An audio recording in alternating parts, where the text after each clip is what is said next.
So we've got 7 new updates for the Galaxy S26 Ultra, including official demo clips that show exactly how the new features work. Let's get into it. What's up guys, Sal here. So starting with the selfie camera on the S26 Ultra. On paper, it looks like Samsung didn't touch it this year, but that's not the full story. There's a small change. Samsung has switched from its own isocell sensor to a Sony sensor while keeping the overall specs nearly the same. The real difference is the wider field of view, which means broader selfies. Sony sensors usually perform better in low light and dynamic range, but whether that actually shows up in real-world results on the S26 Ultra is something we'll have to test. Moving on, we've got the real-life images of the S26 Plus, and this appears to be the black variant. The selfie camera cutout is slightly larger than before, likely because of that minor selfie upgrade. You can also spot the redesigned camera module, which honestly looks clean. Other than that, the hardware doesn't seem drastically different from the current S25 Plus. Now to the S26 Ultra itself, official images just dropped showing the new sky blue color. It's a soft, understated blue and it actually looks pretty good. It reminds me of the Note 7 tone, just lighter. If that matched that exact shade, it would have looked even better. Along with that, we now have the full set of color options for the entire lineup. Cobalt Violet is the hero color this time, and interestingly, Samsung has kept the same color palette across all models. As for online exclusives, there are only 2, Pink Gold and Silver Shadow.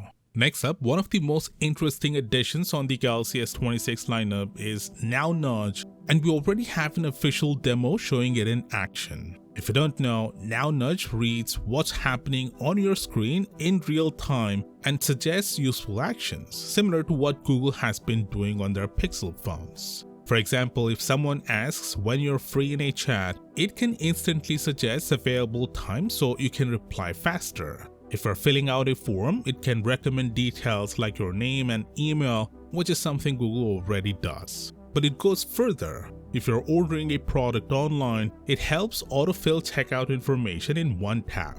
If a friend asks for photos from a trip, those images appear as suggestions ready to send.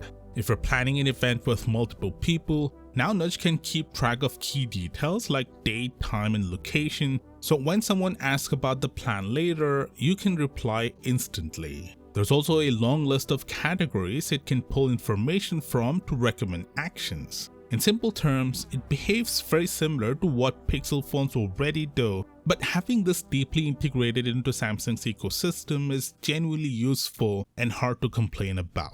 Another addition is the new Ask AI feature built directly into the Samsung Internet app on the S26 lineup, and there's already a demo available. It's powered by Perplexity and lets you ask questions about any web page you're viewing, similar to how you'd use Gemini or ChatGPT. The key difference is that it's integrated right into the browser, so it's always one tap away. You can also revisit older conversations, and Samsung lets you control how long that activity is stored. Right now, the options are session only or up to 6 months. There's also a switch to disable the feature completely if you don't want it.